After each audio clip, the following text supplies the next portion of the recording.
Bonjour à tous et bienvenue dans ce nouvel épisode du podcast Punkin Dev. Pour ceux qui me suivent assez régulièrement, vous avez probablement remarqué que j'aime bien faire des parallèles avec plein de choses, utiliser des images ou essayer de transférer des compétences d'autres domaines vers le monde du dev. Et aujourd'hui ne fera donc pas exception. Pour ceux qui auraient raté ça, depuis quelques mois, je reprends des cours de piano. Et je me suis aussi mis à fond dans la jonglerie avec mon bâton du diable. Et ces deux disciplines ont ça de commun qu'elles mettent à rude épreuve, mais sérieusement, à rude épreuve mes capacités de concentration et d'attention. Dans les deux cas, j'ai l'impression de devoir être concentré à 100% sur chacune de mes mains. Or, si je suis à 100% sur une de mes mains, il me reste que 0% de concentration pour la deuxième. Alors oui, vous me diriez que j'ai qu'à essayer de me mettre à 50% sur une main et puis 50% sur l'autre.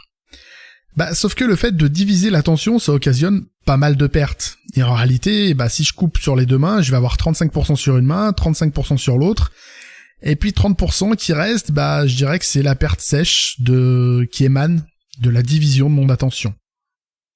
Ouais, comme dans nos navigateurs web, qui sont multi-onglets, le fait de pouvoir disposer de plusieurs processus indépendants, ça nécessite un processus de plus pour les chapeauter tous, je dirais.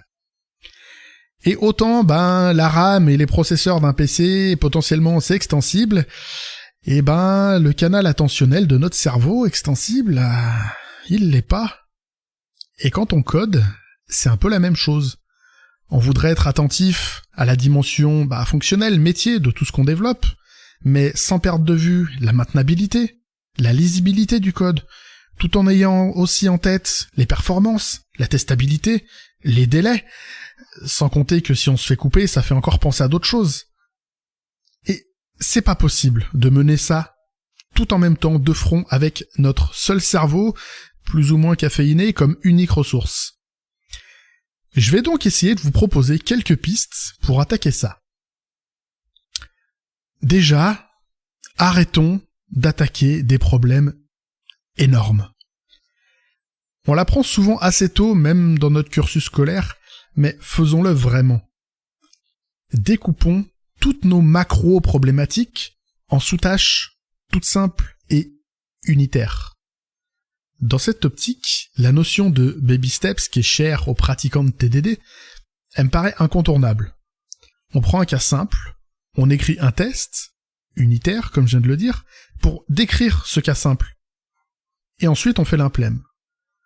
Et rien que le fait d'écrire le cas, de le décrire sous forme de code, ça va nous permettre de poser, d'asseoir la compréhension métier qu'on en avait.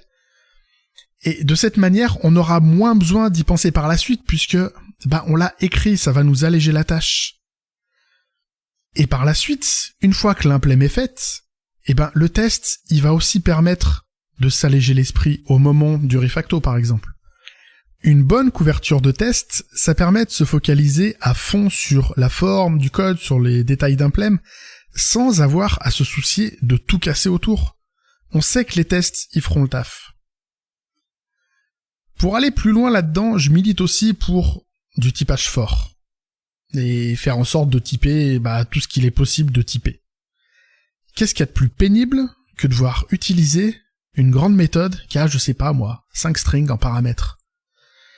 Même s'ils sont bien nommés, au moment de l'appel, il va falloir être précautionneux sur chacun des paramètres, vérifier qu'on n'a pas inversé l'un ou l'autre.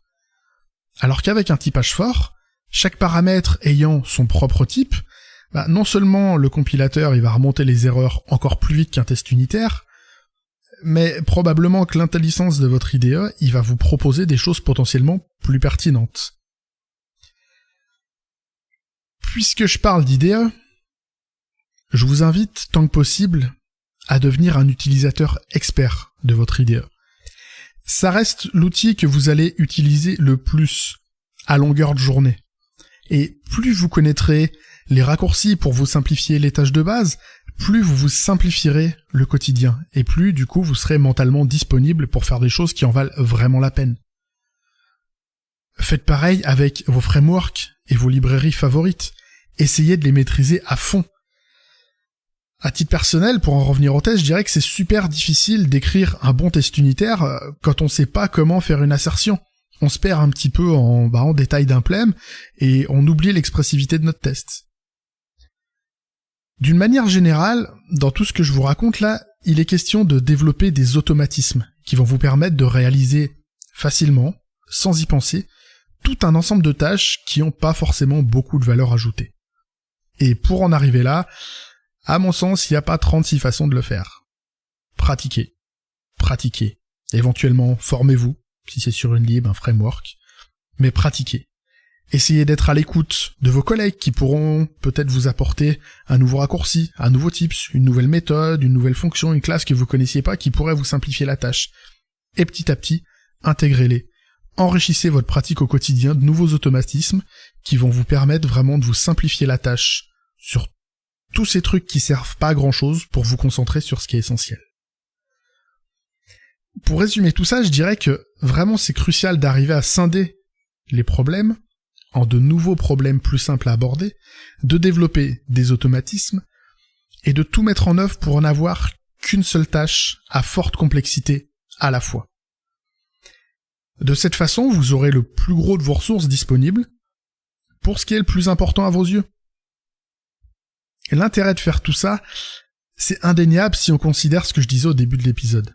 À savoir que notre cerveau, il est pas franchement extensible. Je pense pas qu'il soit possible de se greffer de la RAM ou du processeur pour résoudre des trucs plus compliqués.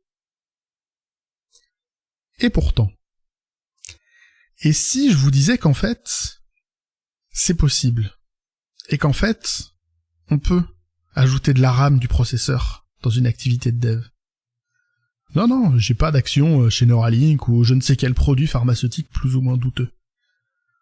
Allez, je vous pose la question. Éventuellement, mettez en pause, essayez de réfléchir à comment vous pourriez ajouter un max de RAM et de processeur dans votre production de dev. Des idées ? Pas d'idées ? Eh bien en fait, il n'y a rien de plus simple.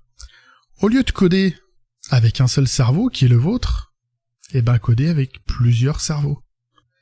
Avec des collègues. On appelle ça du pair programming si vous êtes 2, ou du mob si vous êtes toute une équipe.